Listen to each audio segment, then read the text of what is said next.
Como es costumbre, ¿verdad? De cada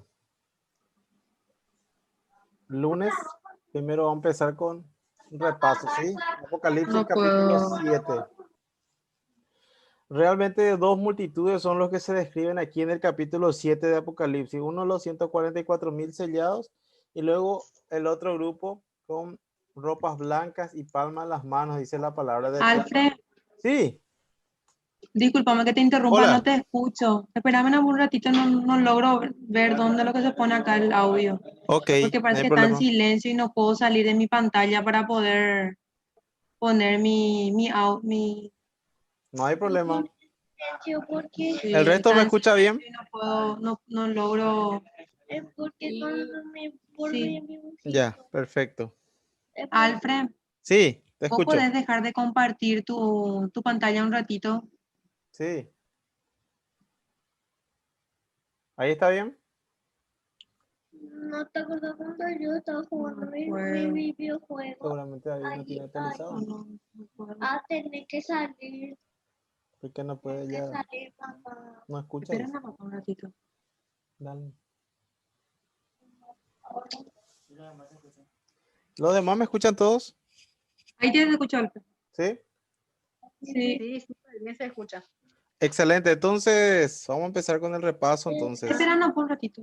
Espérame un ratito. Dalmi. Acá puse mi, pero no estoy pudiendo agrandar Ah, mira, mi, pues. no veo tu PowerPoint, ¿verdad? Un ratito, Alfred. Sí, cómo no. Mamá,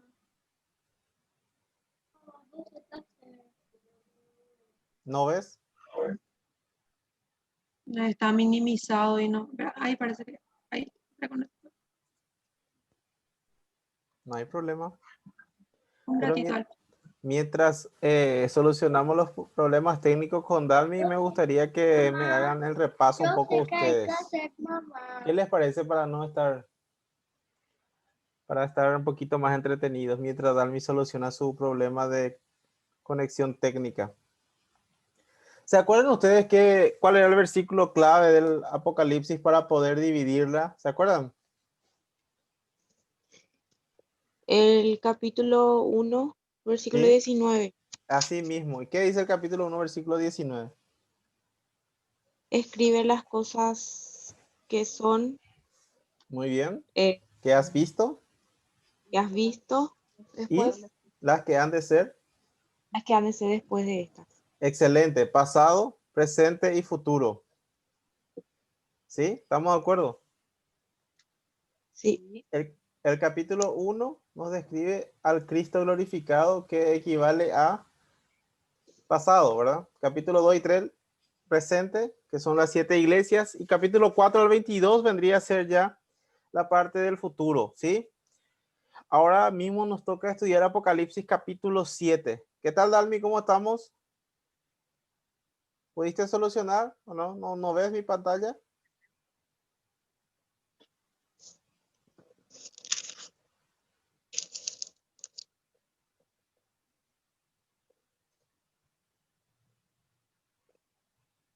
Ya se puede ver en tu pantalla el PowerPoint, ¿sí? Dalmi. Sí, ya, Alfred, gracias. Disculpe, Excelente, muy bien. solucionado. Excelente, muy bien. Apocalipsis 1:19 es el bosquejo, como estaban diciendo. Excelente. Creo que fue Yanim. Capítulo 1 nos habla de las cosas que el apóstol Juan había visto, ¿verdad? Ya pasado para nosotros hoy, el Cristo glorificado. Capítulo 2 y 3 nos habla del presente, las 7 iglesias, aún hasta hoy, aunque ya estamos en la última parte, ¿verdad? Probablemente ya en la época de la iglesia de la Odisea, que es la última. Y 4 al 22 las cosas que han de ser después de estas, ¿sí? Muy bien, fíjense ustedes los capítulos 2 y 3 que nos describen a las 7 iglesias. La iglesia de Éfeso significa deseo ardiente y probablemente corresponda a la época apostólica, hasta el año 100 más o menos después de Cristo, cuando muere el apóstol Juan, un último apóstol. Esmirna significa sufrimiento y es la época de la iglesia perseguida entre los años 100 a 312 aproximadamente. Luego viene la iglesia de Pérgamo, que significa compromiso matrimonial, La unión de la iglesia con el Estado sería entre los años 312 a 606. Luego la iglesia de Tiatira, sacrificio continuo, que representa la Edad Media y el oscurantismo, entre los años 606 a 1517.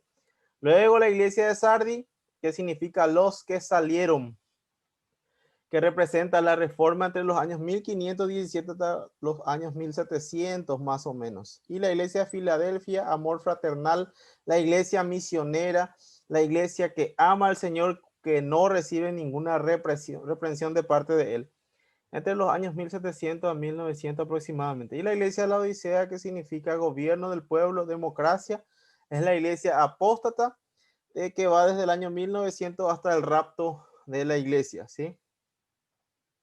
Y aquí tenemos el mapa profético como siempre, ¿sí?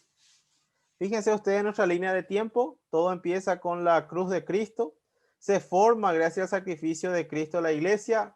Hoy día nosotros estamos esperando el evento profético más cercano, que es el rapto o arrebatamiento de la iglesia. Después se abre aquí en la tierra un periodo de 7 años que se denomina gran tribulación, especialmente para Israel. Recuerden ustedes que los 7 años inician su conteo con la confirmación del pacto entre el anticristo y la nación de Israel.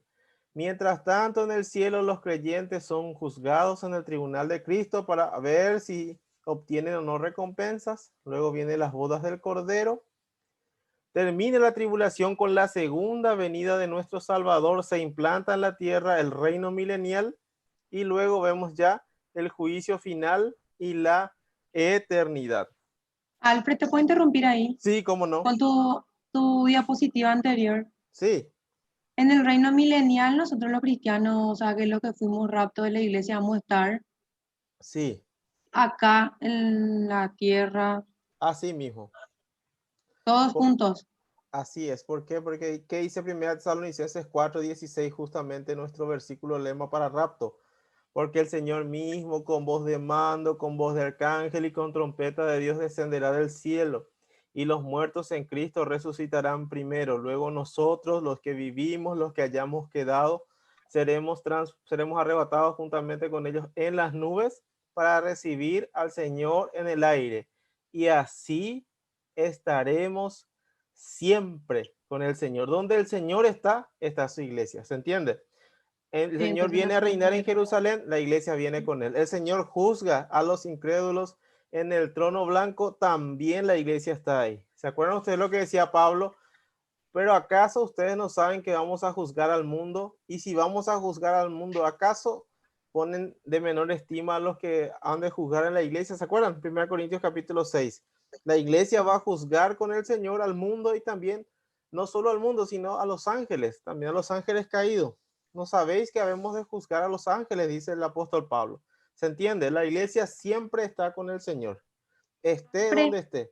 Sí. Alfred, y disculpa que te interrumpo otra vez, pero yo lo que no entiendo es cómo es que en el reino milenial va a haber otra vez personas que estén en contra de Dios. Yo no entiendo si todos nosotros los que vamos a estar en el reino milenial no vamos a ser salvos todos ya. Excelente. En el reino milenial no va a entrar ni una sola persona que no sea salva. Pero así como empezó la raza humana con Adán y Eva, luego, por ejemplo, Caín no creyó en lo que Adán y Eva dijeron. Él quería hacer su propio medio para poder salvarse. Bueno, y así también fue después del diluvio. ¿Se acuerdan ustedes, Noé y compañía? Ellos creían en el Señor, pero sus descendientes ya no. Imagínense ustedes, tendrían un padre piadoso como Noé, pero igual había gente que no creía en el Salvador. ¿Se entiende lo que quiero decir? Lo Pero esto mismo va a van a pasar en ser el milenio. ¿Sí? pero los hijos ya. Exactamente. Todos los padres son salvos. O sea, los que entran al milenio son todas personas salvas, pero sus hijos no necesariamente. ¿Por qué? Porque tiene que recibir cada uno a Jesucristo como su salvador personal, porque Dios no tiene nietos, ¿verdad? El hecho de que sus papás sean salvos no quiere decir que los hijos van a ser salvos. ¿Se entiende? Como estábamos hablando la última vez. No porque yo sea cristiano, eso es garantía de que mis hijos van a seguir el camino del Señor. ¿Se entiende? Sí. ¿Sí? ¿Qué tal, Manolo? Hola. Hola, Jorge. Hola, Corte. Una pregunta también al respecto del Sí. tema. Nosotros, si nos toca el arrebatamiento o ser o morir antes de eso, ¿verdad? Vamos a estar en el reino milenial con la gente ¿sí? ¿Ya respondió? Sí, dijo que sí, vamos a estar junto con Jesús, con la iglesia. Pero te va a Como la decir- iglesia. Como la iglesia, pero todos ya vamos a ser ya transformados, ¿verdad? No, ninguno va a entrar con su cuerpo, porque todo lo que formamos parte de la iglesia vamos a ser arrebatados antes de la tribulación. Y venimos con el Señor en su segunda venida. Una vez que ocurre el arrebatamiento de la iglesia, nunca más la iglesia se separa del Señor. Así estaremos siempre con el Señor, dice 1 Tesalonicenses. Sí, ¿Está entendí. bien? ¿Alguna pregunta Sí. más? No. ¿No? Ok, Lo que vamos no a entiendo es, Alfred, Sí. ¿quiénes son las personas que van a tener hijos, siendo que nosotros, nuestro cuerpo va a ser... Todas aquellas, por ejemplo, vamos a hablar hoy de los 144,000. Hay muchos predicadores que dicen que los 144,000 van a ser personas que no van a poder ser destruidas por el anticristo, ¿verdad? Algunos dicen Ellos van así. a conservar su Probablemente cuerpo. ellos van a estar con sus cuerpos y el Señor les va a proteger de una manera sobrenatural del anticristo, ¿sí? Por lo tanto, les va a preservar vivos durante toda la tribulación y van a entrar en el reino milenial con sus cuerpos de carne y huesos, ¿se entiende? Y ellos son los que van a entrar a procrear. No solamente los 144,000, también va a haber mucha gente entre los gentiles que también van a tener ese privilegio. Solo que durante la tribulación van a ser perseguidos por el anticristo. Pero el anticristo no va a gobernar sobre todo el mundo, casi todo el mundo. Algunas provincias, dice Daniel, que van a escapar de él. ¿Se entiende? Por ejemplo, en Daniel 11:46 dice que van a escapar de sus manos Edom, Moab y Amón. ¿Por qué digo esto? Porque en Apocalipsis 12 se dice que se le dio a la mujer alas de águila para ir al desierto. Y se sabe bien que el desierto del que habla ahí probablemente sea la tierra de Edom, la actual Jordania. Dentro de Jordania hay un sitio que se llama Petra, ¿sí? Que es una cueva gigantesca especial para cubrirse de las fuerzas enemigas, ¿se entiende? Entonces probablemente el Señor esté preparando ese lugar para los testigos que Él va a proteger sobrenaturalmente de las manos del anticristo. Justamente está en Edom, que es una de las provincias que no van a caer en manos del anticristo. ¿Se entiende? ¿Alguna pregunta más? O no sé si aclaré las dudas o oscurecí más. Bueno, vamos a continuar entonces, ¿sí? Apocalipsis capítulo 4, ¿quién me puede decir de qué hablamos?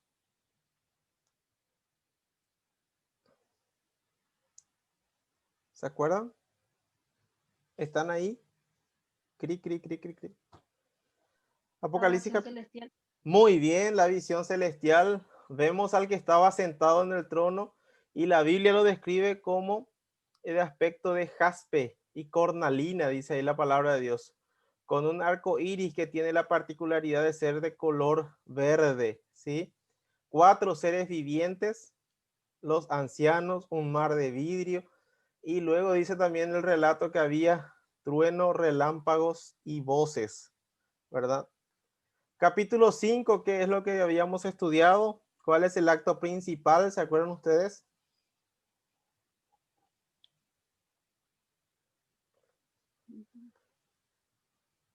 Cuando el cordero puede agarrar el libro o el rollo que está en la mano derecha del que estaba sentado en el trono. Una visión paralela de lo que dice Daniel 7:14 en adelante, ¿sí? También vemos que el único que era digno de desatar sus sellos es el Cordero. Y justamente al desatar los sellos tenemos los eventos que vemos en el capítulo 6. Pero antes me gustaría hacer un repaso de las 70 semanas. Nuevamente nuestra línea de tiempo, ¿verdad?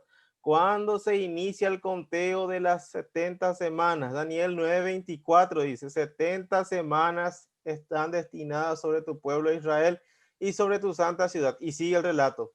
Versículo 25 dice que desde la salida de la orden para restaurar y reedificar Jerusalén, dice que habrá 7 semanas, ¿sí? Se inicia el 14 de marzo del 445 antes de Cristo, cuando Artajerjes da la orden, según Nehemías 2, 1 al 8, para que Nehemías con un grupo de israelitas vayan y edifiquen nuevamente los muros de la ciudad y la plaza, ¿sí? Entonces pasan 7 semanas o 49 años hasta que se restaure totalmente los muros de la ciudad. Luego pasan 62 semanas más hasta el Mesías príncipe. Sumado las 2 semanas son 69. Hasta ahí se cumplieron 69 semanas o 483 años. Ahora, el conteo quedó en stock, ¿verdad? Se abrió una especie de paréntesis donde se formó un grupo único no mencionado en el Antiguo Testamento según Efesios capítulo 3, que ya dura aproximadamente 2000 años, que es la iglesia de nuestro Señor Jesucristo. Cuando reinicia otra vez el conteo con la firma del pacto entre el anticristo y la nación de Israel, en ese momento se da por iniciado la gran tribulación, ¿sí? Que va a durar 1 semana o 7 años, ¿sí? La Biblia habla de gran tribulación. Y según Daniel 9:27 ve a la mitad de la semana el anticristo mismo va a romper su pacto con Israel, ¿sí? Él va a hacerse pasar por Dios y va a terminar con la libertad de culto. Les va a obligar a que puedan adorarlo. Apocalipsis 6 nos habla acerca de los sellos. Los primeros 4 sellos nos hablan de los 4 jinetes famosos del Apocalipsis, ¿sí? El caballo blanco que nos habla de una falsa paz. El caballo rojo nos habla de derramamiento de sangre, guerra. El caballo negro con su jinete nos habla de muerte. Tenía una balanza en la mano, ¿se acuerdan? Y el caballo amarillo que simboliza la muerte, ¿verdad? Por distintas razones. Luego vemos en el 5.º sello las almas debajo del altar y el 6.º sello los fenómenos naturales, la caída de meteoritos, en donde solamente el ser humano va a querer esconderse de la presencia del Señor. ¿Se acuerdan ustedes cómo termina el capítulo 6? Porque ha llegado el gran día de su ira y ¿quién podrá sostenerse en pie? La pregunta es, ¿quién podrá ser salvo? Acuérdense de esa pregunta porque en el capítulo 7 se responde esa pregunta, ¿sí? Y el miércoles pasado estuvimos hablando un poquito de la batalla de Gog, Ezequiel 38 y 39. Hay 3 puntos de partida, 3 formas de interpretar. Algunos dicen que la batalla es al inicio de la tribulación, otros dicen que es antes o como parte de la batalla del Armagedón, o al final del milenio. ¿Se acuerdan ustedes que habíamos dicho? ¿Es al inicio de la tribulación? ¿Es como parte del Armagedón? ¿O es al final del milenio? Según Ezequiel 38 y 39. Al inicio de la tribulación. Muy bien. Y fíjense ustedes las razones por las cuales habíamos dicho que esto era así. Israel firma un tratado de paz con el anticristo. ¿Y cuál va a ser el dilema o el eslogan, mejor dicho, el eslogan de ese tratado? Paz y seguridad para Israel. Israel en cierta forma va a estar viviendo seguro gracias a este acuerdo con el anticristo, ¿sí? En segundo lugar, se menciona que estarán enterrando cadáveres durante 7 meses. Pero lo que más llama la atención es lo que viene después, que van a estar usando como combustible las armas de sus enemigos durante 7 años. ¿Cuánto dura la tribulación? 7 años, ¿verdad? Y por último, estamos prácticamente a las puertas, ¿verdad? Interesante. Y los países implicados, según la literatura dice ahí, que van a ser atacados por Gog, que es el príncipe de Magog, ¿sí? Que también está sobre Mesec y Tubal. Luego nos habla de Gomer, Persia, Togarma, Kush, Fut, etc.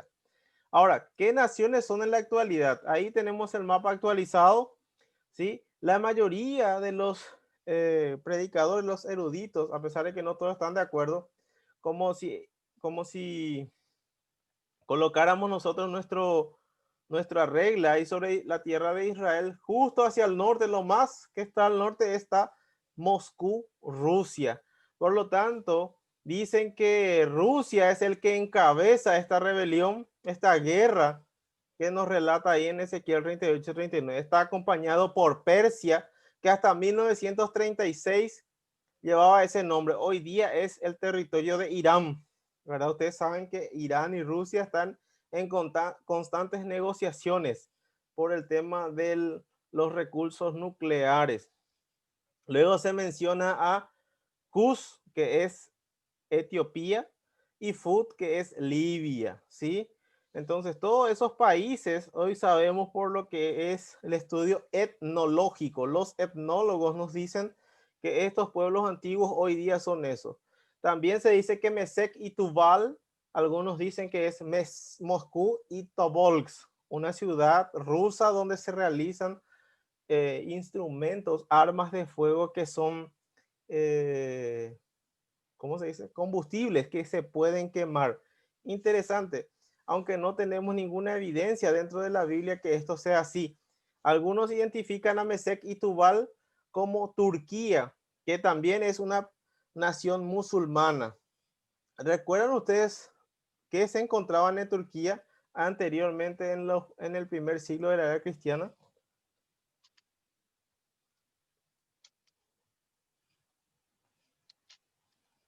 Las 7 iglesias, ¿sí? Todas estaban en Turquía. Hoy día es una nación musulmana que probablemente también va a participar en este operativo contra Israel al inicio de la tribulación, ¿sí? Y Apocalipsis 7, como dijimos hace rato, vemos dos multitudes, los sellados, 144,000, y la gran multitud de ropas blancas y con palmas en las manos. Fíjense usted esta frase. El capítulo 7 del Apocalipsis constituye una respuesta enfática a la pregunta con la que concluye el capítulo 6, porque el gran día de su ira, ha llegado. ¿Y quién podrá sostenerse en pie? Con eso termina el capítulo 6, versículo 17.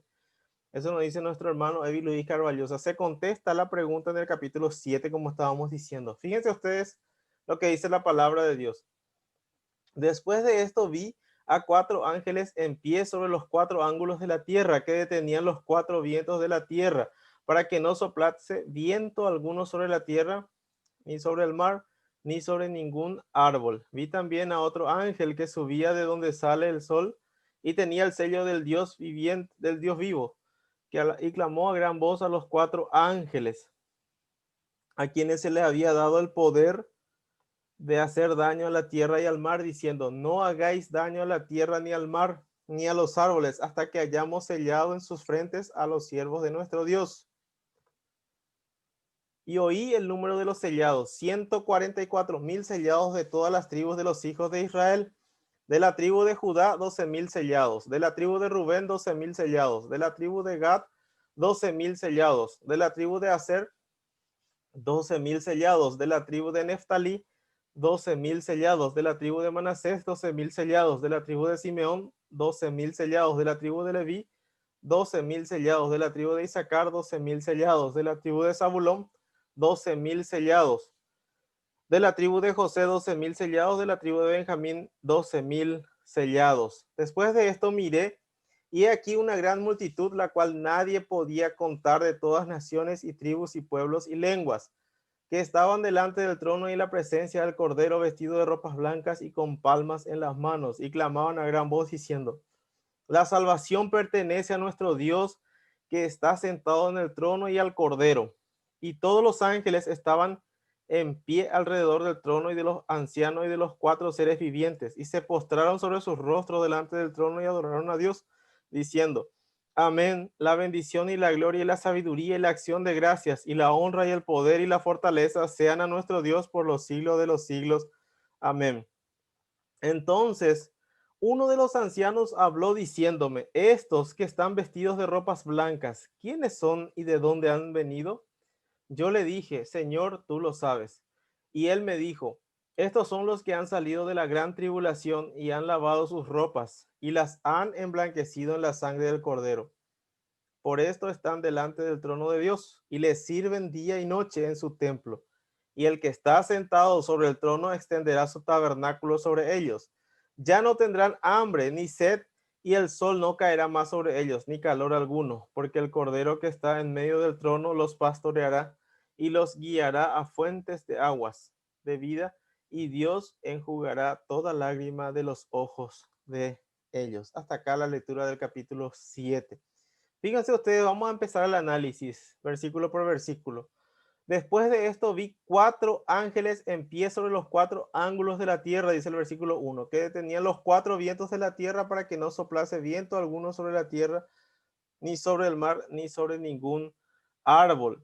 Después de esto vi. Separa los acontecimientos del capítulo 6 a lo que presentan los versículos siguientes de este capítulo 7. Acá hay un paréntesis, ¿sí? Porque nosotros no vemos que se ejecute o que el Cordero abra el séptimo sello, sino más bien vemos algo, una visión que está ahí antes de que se abra el último sello, ¿sí? Fíjense ustedes la segunda parte. Vi a 4 ángeles en pie sobre los 4 ángulos de la tierra. Y al decir 4 ángulos, mucha gente dice, ven, la Biblia es una falsedad. ¿Por qué? Porque está diciendo que la tierra es plana y no es así. Lo que está diciendo ahí simplemente es que están los 4 ángeles sobre los 4 puntos cardinales: norte, sur, este, oeste, o oriente y occidente, como ustedes quieran decirlo. Solamente está diciendo eso. ¿Por qué? Porque fíjense ustedes lo que decía Isaías 700 años antes de Cristo, en Isaías 40:26. Él está sentado sobre el círculo de la tierra. Mucho antes de que Colón descubriera por su viaje buscando la India, que realmente lo que encontró fue América, ahí se dieron cuenta que la Tierra realmente es esférica, pero muchos años antes, aproximadamente 2200 años antes, ya Isaías había dicho en su libro que la Tierra era esférica. No se revela la identidad de estos 4 ángeles, solo que están en los 4 puntos cardinales y que detenían los 4 vientos de la tierra para que no soplase viento alguno sobre la tierra, ni sobre el mar, ni sobre ningún árbol. Entonces, ¿qué es lo que nosotros vemos por medio de esta acción? Que hasta el viento que te sopla está gobernado por nuestro Dios.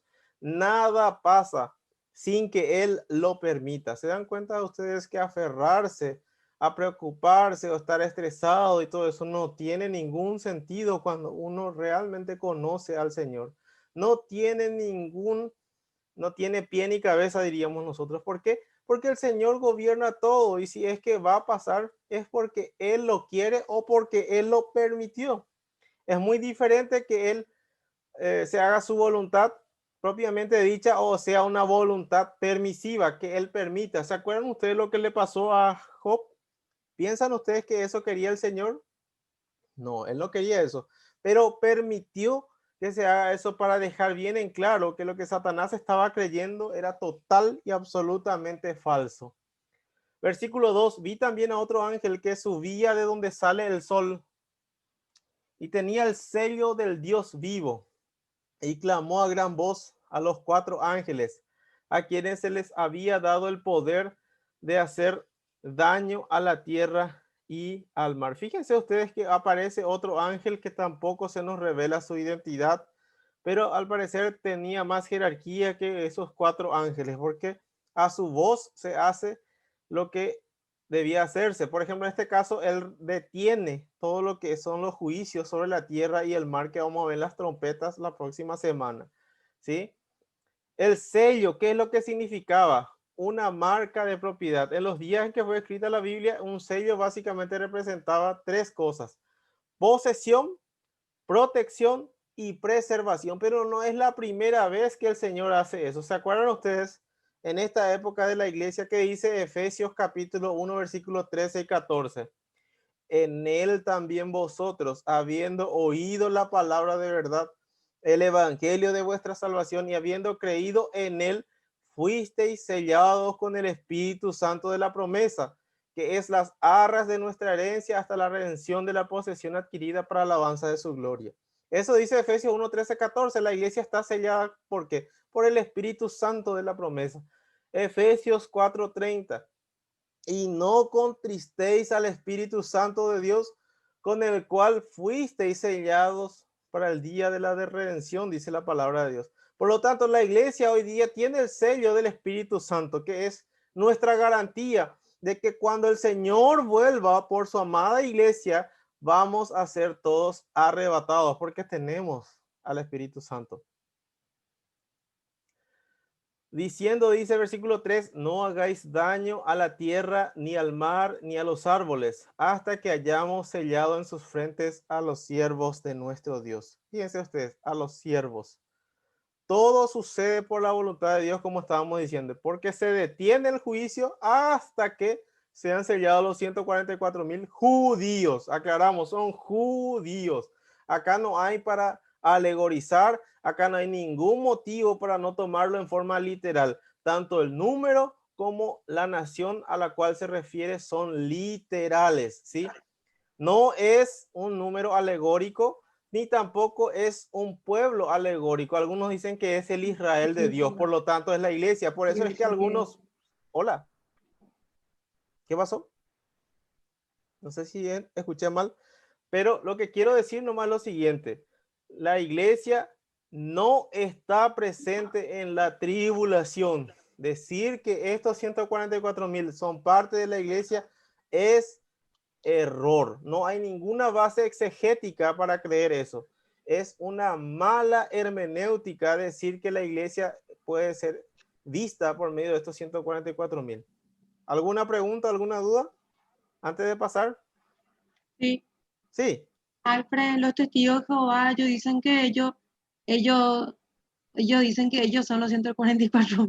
sí, ¿De decían. dónde sacan eso? Realmente Decían. ellos decían, porque justamente estábamos diciendo, ¿verdad? Por la hermenéutica, ellos dicen, el pasaje es alegórico, el 144,000 es un número grande, lo que está diciendo es que muchos van a ser salvos, no significa que 144,000 necesariamente, aunque al principio, como te estaba diciendo, ellos decían que ellos eran parte de los 144,000 porque ellos son testigos, ¿y qué hacen los testigos? Predicar el evangelio. Entonces, estos 144,000 están haciendo eso, predicando el evangelio, por lo tanto, ellos decían, nosotros somos eso, pero ellos mismos hoy desmienten eso. ¿Por qué? Porque hoy ellos son muchos más que 144,000. Y tienen que mentir, tienen que cambiar, tienen que tergiversar, tienen que forzar el texto porque ni de ninguna forma se puede ubicar ahí a uno que no sea judío y menos todavía gentil. ¿Se entiende? Sí. Ahora, fíjense ustedes cómo es el diablo. Es un gran imitador. ¿Qué es lo que hace a la mitad del periodo de la tribulación? Sella a la gente. Apocalipsis 13, 16 al 18. Y hacía que a todos, pequeños y grandes, ricos y pobres, se les pusiese una marca, dice, en la frente, igual que estos, y o en la mano derecha, para que ninguno pudiese comprar ni vender, sino solamente aquellos que tengan la marca. El que tiene sabiduría cuente, pues el número de la bestia es número de hombre y su número es 666, 3 veces 6. El hombre tratando de ser Dios. Esa es la marca del anticristo. Sigue después, y oí el número de los sellados, 74, 144,000 de todas las tribus de los hijos de Israel. Fíjense ustedes, no hay lugar para duda. Primero, porque nos dice un número específico. Segundo, aclara que son de todas las tribus de los hijos de Israel. Para que no haya ninguna confusión y no haya ninguna mala interpretación, el Señor de luego empieza a nombrar tribu por tribu. Pero como ustedes estaban diciendo, hay grupos, hay unas sectas que dicen que ellos son como los testigos de Jehová y los adventistas del séptimo día. Ahora, ustedes van a encontrar muchas doctrinas en común entre estas dos sectas. ¿Por qué? Porque tienen una misma raíz. Todo surgió con las enseñanzas de Guillermo Miller, que era probablemente un predicador, creo que era bautista, si no me equivoco, no quiero asegurar, pero creo que era bautista. Y tenía dos discípulos que seguían sus enseñanzas. Uno era Charles Russell, que fue el que inició los Testigos de Jehová, y una señora Ellen White, que empezó con los adventistas del séptimo día. ¿Verdad? Empezaron a enfatizar diferentes cosas. Por ejemplo, la señorita White empezó a decir que no, que teníamos que guardar el día séptimo, por lo tanto se les conoció como adventistas del séptimo día. Ellos, por ejemplo, también ambos, tanto los testigos como los adventistas, niegan la doctrina del infierno. Ellos dicen que todos al final vamos a ser aniquilados si es que no creemos en lo que la palabra de Dios dice. No hay un infierno eterno. ¿Se entiende? En sus inicios han afirmado que ellos o sus miembros serían los 144,000. Pero hoy día, como sus membresías crecieron, tienen que cambiar o seguir tergiversando sus interpretaciones. Tuvieron que cambiar. Ahora, nosotros dejamos bien en claro, los 144,000 sellados de todas las tribus de los hijos de Israel son justamente eso. 144,000 sellados de todas las tribus de los hijos de Israel. Son judíos, sin ninguna duda. Versículo 4 al 8 dice, de la tribu de Judá, 12,000 sellados. De la tribu de Rubén, 12,000 sellados. De la tribu de Gad, 12,000 sellados. De la tribu de Aser, 12,000 sellados. De la tribu de Neftalí, 12,000 sellados. De la tribu de Manasés, 12,000 sellados. De la tribu de Simeón, 12,000 sellados. De la tribu de Leví, 12,000 sellados. De la tribu de Isaacar, 12,000 sellados. De la tribu de Zabulón, 12,000 sellados. De la tribu de José, 12,000 sellados. De la tribu de Benjamín, 12,000 sellados. Ahora, hay algunos cambios, algunas modificaciones en esta lista. Por ejemplo, veamos algunos. De la tribu de Judá, fíjense ustedes quién encabeza la lista de los hijos de Israel. Judá. ¿Recuerdan ustedes Judá qué número de hijo es? Vamos a ver qué tal estamos con la historia y las genealogías.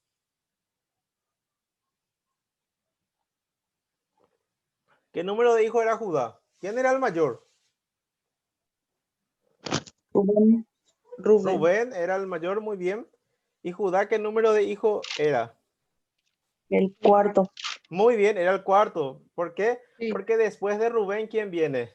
Simeón. Simeón. Simeón, Muy bien, Leví, después. Leví, muy bien, Leví, excelente, Judá. excelente. Judá, Y por Isaacar, cuarto era Judá. Muy bien, excelente, les felicito. Se nota que hijo investigaron. de Leví. Ahora, lo que quiero decir es lo siguiente. No encabeza Rubén esta lista y vamos a ver después la razón. Otro punto que hay que mencionar en esta genealogía es lo siguiente. Aparece Leví. Leví no está en las otras listas. ¿Por qué? Porque Leví no recibe heredad con sus hermanos, los hijos de Israel. Su heredad, dice la palabra de Dios, que era el mismo Señor, porque Él les eligió para servir en el tabernáculo y luego en el templo, ¿verdad? Entonces, encabeza la lista Judá, aparece Leví, ¿sí? También aparece José. José no aparece en otras listas. ¿Por qué? Porque, por decirlo así, hablando mal y pronto y para que les quede bien claro, Jacob adoptó a los dos hijos de José, Efraín y Manasés. Manasés era el mayor y recuerden ustedes el episodio de cuando estaba bendiciendo a los hijos de José, Jacob puso su mano izquierda sobre Manasés, que era el mayor, y sobre Efraín su mano derecha. Y José quiso cambiar y le dijo no, porque también a mí me pasó así, dijo Jacob. Yo era el menor y terminé heredando la bendición del primogénito. ¿Se acuerdan? Entonces, realmente desde aquel momento pasó a contarse como primogénito a Efraín y no a Manasés. Y vemos que salieron grandes hombres de Dios de la tribu de Efraín. ¿Se acuerdan ustedes quién era un representante de la tribu de Efraín? Muy bien. ¿Se acuerdan o no se acuerdan? ¿Quién fue el que David. introdujo a Israel en la tierra prometida? Josué. Josué. Moisés. Josué era de la tribu de Efraín.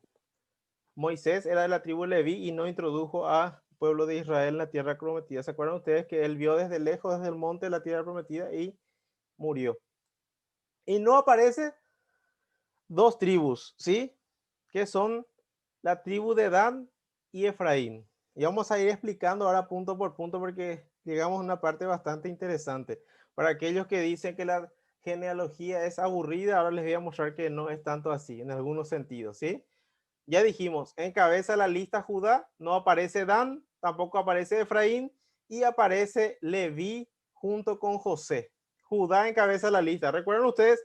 Rubén era el primogénito, pero ¿qué hizo para dejar de recibir la herencia. Dice que mancilló el lecho de su padre. Se acostó con Bila, que era la sirvienta de Raquel. ¿Sí? Imagínense ustedes. Tanto es así que Israel, o sea, su padre, supo eso. Entonces, Rubén perdió por esa vileza los derechos de primogenitura. Ahora, ¿por qué no se contó como primogénito a Simeón y Leví, que eran los que seguían en la lista? ¿Qué hicieron estos hombres? Mataron a traición a Siquén, a Amor y a toda aquella ciudad. ¿Por qué? Porque recuerden ustedes, Amor, que era el hijo de Siquén, fue y tomó, o al revés, estoy diciendo, Siquén, hijo de Amor, fue y tomó a Dina, le violó, ¿sí?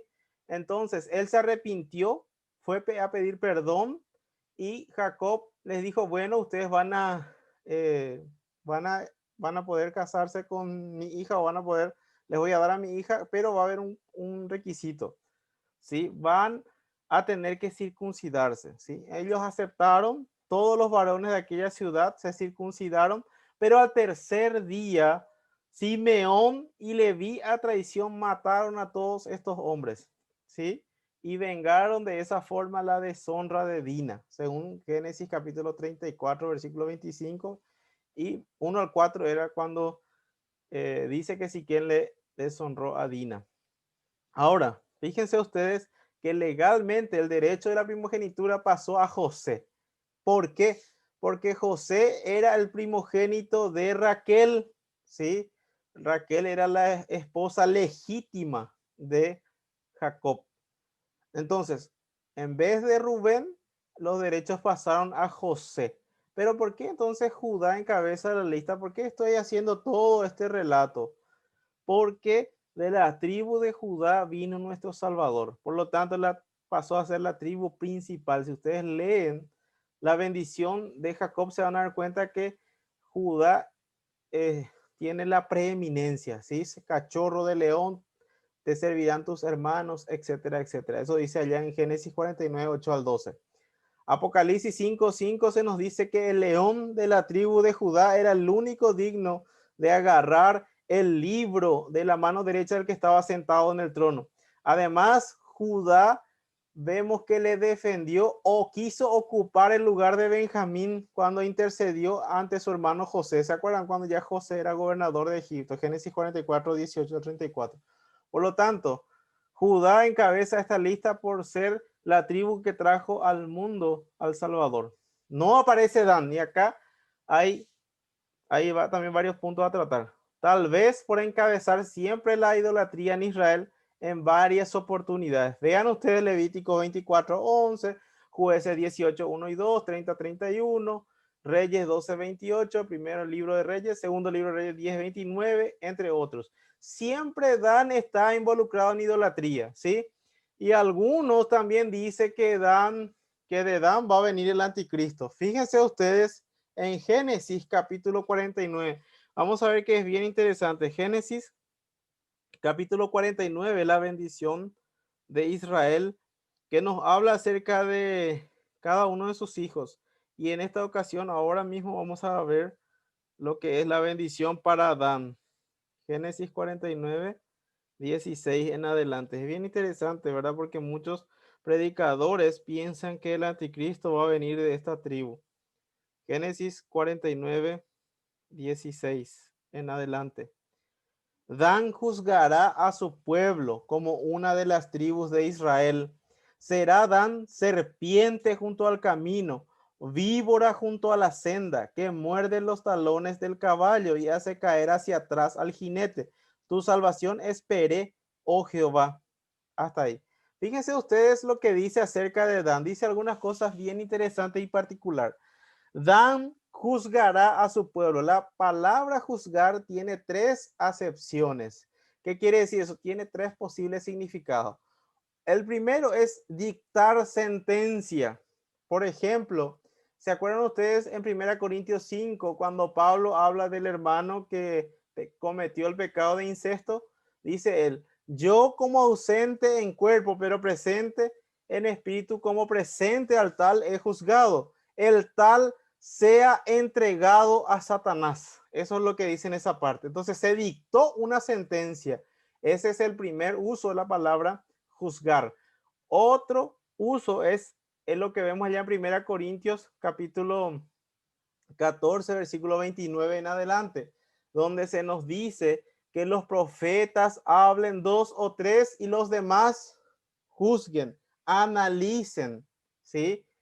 Estén pendientes de lo que se esté enseñando. Eso es lo que significa ahí en ese contexto la palabra juzgar.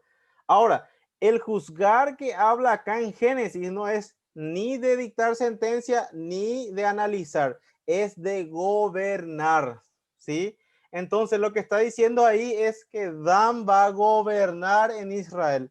¿Saben ustedes quién fue el único juez que salió de la tribu de Dan? Fue el hombre fuerte, Sansón. Sansón fue el único juez que vino de la tribu de Dan.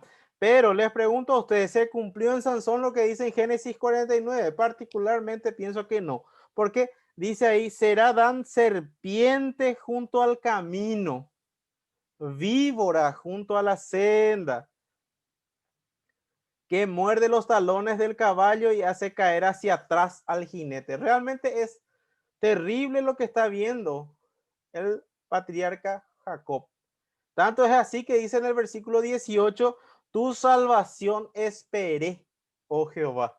Es terrible lo que estoy viendo, dice ahí. Ahora, dice ahí en Daniel 11, 37 y 38, hablando del anticristo, que del Dios de sus padres no hará caso.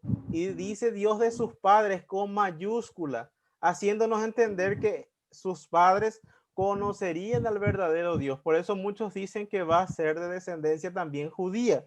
Claramente tendrá un lado de la descendencia gentil, 100%. ¿Por qué? Porque dice así la Biblia, que saldrá de lo que antiguamente fuera el antiguo imperio romano, pero probablemente tenga sangre judía de alguno de sus padres. ¿Se entiende? Por eso es que dice del Dios de sus padres no hará caso.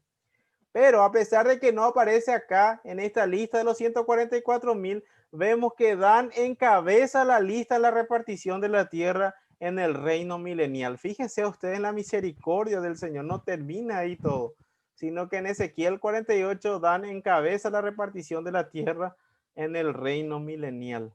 Tercero aparece Leví. Hay 29 listas de los hijos de Israel en toda la Biblia y en todas hay diferencias, algunas que otras. La mayoría no tiene a Leví y para poder suplir esa vacancia se divide a José en dos tribus que son Efraín y Manasés. Leví no poseía heredad entre sus hermanos, ya que el Señor mismo es su heredad. Ellos no tenían tierra como las demás tribus, pero fíjense ustedes, qué mejor herencia que el Señor mismo. Ellos servían en el tabernáculo de reunión. El sumo sacerdote era levita. Los sacerdotes eran levitas. No aparece Efraín, sino José. Tal vez por la misma causa que Dan. ¿Por qué? Porque Efraín también varias veces fue culpable de idolatría o de encabezar la idolatría en el pueblo de Israel. ¿Sí? Fíjense ustedes, aparece José. Ahí vemos en la foto, ¿verdad? Interpretando el sueño de Faraón. ¿Se acuerdan ustedes los sueños de José? Dice que vio manojos de paja, 11 en total, que se inclinaban al manojo suyo. Y luego vio el sol, la luna y 11 estrellas que se inclinaban ante una de las estrellas que representaba a José. ¿Por qué les digo eso? Porque vamos a estudiar más a fondo en el capítulo 12 de Apocalipsis. Y fíjense ustedes el currículum de estos 144,000. En el capítulo 14 se nos habla de esta misma multitud, pero se les ve en el monte del Sión con el Cordero. Dice Apocalipsis 14, 1 al 5 lo siguiente. Después de esto miré y aquí el Cordero estaba en pie sobre el monte de Sión y con él 144,000 el que tenían el nombre de él y el de sus padres escrito en su frente. Y oí una voz del cielo como estruendo de muchas aguas y como sonido de un gran trueno, y la voz que oí era como de arpistas que tocaban sus arpas. y cantaban un cántico nuevo delante del trono y delante de los 4 seres vivientes y de los ancianos, y nadie podía aprender el cántico sino aquellos 144,000 que fueron redimidos de entre los de la tierra. Estos son los que no se contaminaron con mujeres, pues son vírgenes. Estos son los que siguen al Cordero por donde quiera que va. Estos fueron redimidos de entre los hombres como primicias para Dios y para el Cordero, y en sus bocas no fue hallada mentira, pues son sin mancha delante del trono de Dios. Fíjense ustedes qué impresionante el currículum de estos 144,000. Primero que nada, dice que no se contaminaron con mujeres, pues son vírgenes. Realmente acá no hay unanimidad en cuanto a la interpretación de esta frase, pero lo que la mayoría cree y que me parece que es lo correcto, no está diciendo que no va a haber personas que sean casadas, sino simplemente son puras en su trato con su esposa o son realmente vírgenes, ¿se entiende? ¿Por qué? Porque el matrimonio en sí no hace que una persona sea manchada. ¿Se acuerdan ustedes lo que dice Hebreos 13:5? Honroso sea en todos el matrimonio y el lecho sin mancilla, pero a los fornicarios y a los adúlteros los juzgará Dios. Estos tenían tremendo currículum, no se contaminaron con mujeres, pues son vírgenes, dice la palabra en Apocalipsis 14. Luego dice, son los que siguen al Cordero por donde quiera que va. Qué fidelidad. No importa hacia dónde se van, ellos se van siguiendo al Cordero donde sea que Él les mande. ¿Cuán fieles son estos 144,000? Impresionante en una época donde va a abundar mentira, engaño, inmoralidades sexuales, sodomía, lesbianismo, etcétera, etcétera. Ellos son puros y siguen al Cordero donde quiera que va. Además dice, fueron redimidos de entre los hombres como primicias para Dios y para el Cordero. No es que van a ser los únicos salvados dentro de la tribulación, sino que son, por decirlo así, el principio, el inicio de la salvación. Ellos son los primeros que van a ser salvados. Claramente, estos hombres no eran salvos cuando la iglesia sea arrebatada. Después del arrebatamiento, seguro van a entender que Cristo realmente era el Mesías y que se cumplió lo que está en su palabra. Ahí van a creer después de que la iglesia sea arrebatada. Fíjense ustedes después, y en sus bocas no fue hallada mentira. Impecable. Esto es lo que la Biblia llama como irreprensibles. No hay nada que decir en su contra. Qué tremendo testimonio van a tener estos 144,000. Y por eso es que vemos que su predicación tuvo tanto éxito. Capítulo 7, versículos 9 en adelante. Millones se van a salvar gracias al testimonio de estos 144,000 judíos. Y luego por último dice, son sin mancha delante del trono de Dios. Realmente estos son irreprensibles. Versículos 9 al 12 dice, después de esto miré y aquí una gran multitud. Acá se hace una separación entre lo que estábamos hablando, los 144,000 y esta nueva multitud. Después de esto miré y aquí una gran multitud, la cual nadie podía contar, de todas naciones y tribus y pueblos y lenguas, que estaban delante del trono y en la presencia del Cordero, vestido de ropas blancas y con palmas en las manos, y clamaban a gran voz diciendo, la salvación pertenece a nuestro Dios, que está sentado en el trono y el Cordero. Y todos los ángeles estaban en pie alrededor del trono y de los ancianos y de los 4 seres vivientes, y se postraron sobre sus rostros delante del trono y adoraron a Dios y diciendo, amén.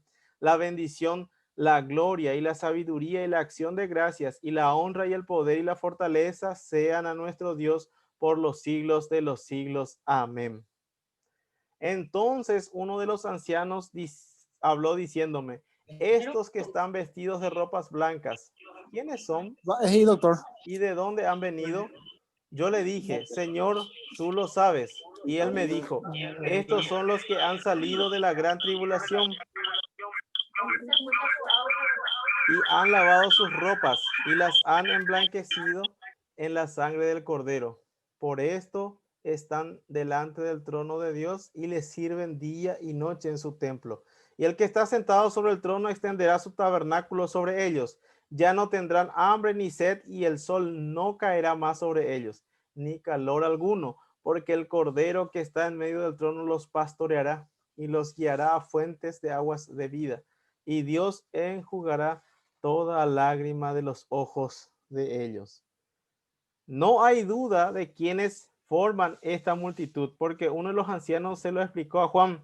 Son los gentiles que han salido salvados por fe en Cristo, por la fe en Cristo durante la tribulación. Encontraremos el mismo grupo de nuevo en Apocalipsis 14. El hecho de que estén en pie ante el trono y no sentados alrededor del mismo indica que estas personas no se identifican con los 24 ancianos. Por lo tanto, no son parte de la iglesia, ¿sí? Luego dice, Juan dio una hermosa descripción a esta persona. Primero eran aceptados. ¿Por qué? Porque estaban ante el trono de Dios y del Cordero. Sin duda habían sido rechazados en la tierra, porque defendían la verdad en un tiempo cuando las mentiras eran populares y Satanás estaba a cargo.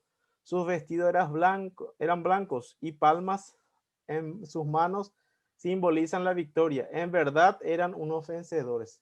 Entonces, eran aceptados. En segundo lugar, estaban gozosos, entonaban alabanzas al Padre y al Cordero, y en su adoración se les unían los que estaban alrededor del trono.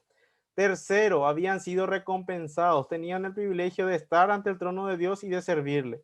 Cuando el pueblo de Dios llegue al cielo, habrá trabajo para hacer. Podemos servirle perfectamente. Para aquellos que dicen que el cielo es aburrido, mentira. No vamos a estar aburridos ni un solo segundo. Vamos a estar adorando a Dios y aprendiendo siempre más acerca de Él. Perdón. La apertura del séptimo sello da paso a los 7 juicios de las trompetas. En Apocalipsis 8 al 11 vamos a estar leyendo eso. Y la ira de Dios aumentará tanto en intensidad como en alcance. Pero antes de que eso ocurra, se nos asegura que en su ira Dios recordará misericordia. A pesar de la ira de Dios y el terror de Satanás y sus ayudantes, multitudes serán salvadas por la sangre de Jesucristo. Sin que importe cuál sea la edad o dispensación, el camino de Dios para la salvación siempre ha sido el mismo. Fe en Jesucristo, el Cordero de Dios. La gracia, ¿sí? Lamentablemente, sin embargo, hay multitud durante ese tiempo que también van a rechazar la propuesta del Salvador y confiarán en la bestia o el anticristo. Pero hoy mismo también hay muchas personas que prefieren a Satanás en lugar de Cristo. Prefieren este mundo en lugar del mundo venidero. Están condenadas como lo fueron los pecadores de la tribulación, o como lo serán los pecadores de la tribulación que reciben la marca de la bestia. Si tú no has confiado en el Salvador, este es el momento, como dice la palabra de Dios. Ahora, hoy es el tiempo aceptable, mañana puede ser tarde. Si has confiado en el Salvador, entonces háblales a otros de las buenas nuevas de salvación para que ellos puedan ser salvados de la ira que viene sobre la tierra. Entonces, muchísimas gracias. Eso es lo que quería compartir con ustedes. Este segundo grupo es realmente, probablemente, los que van a creer gracias al ministerio de los 144,000 sellados, ¿sí? No sé si hay alguna pregunta. ¿Alguna duda? ¿Alguna pregunta?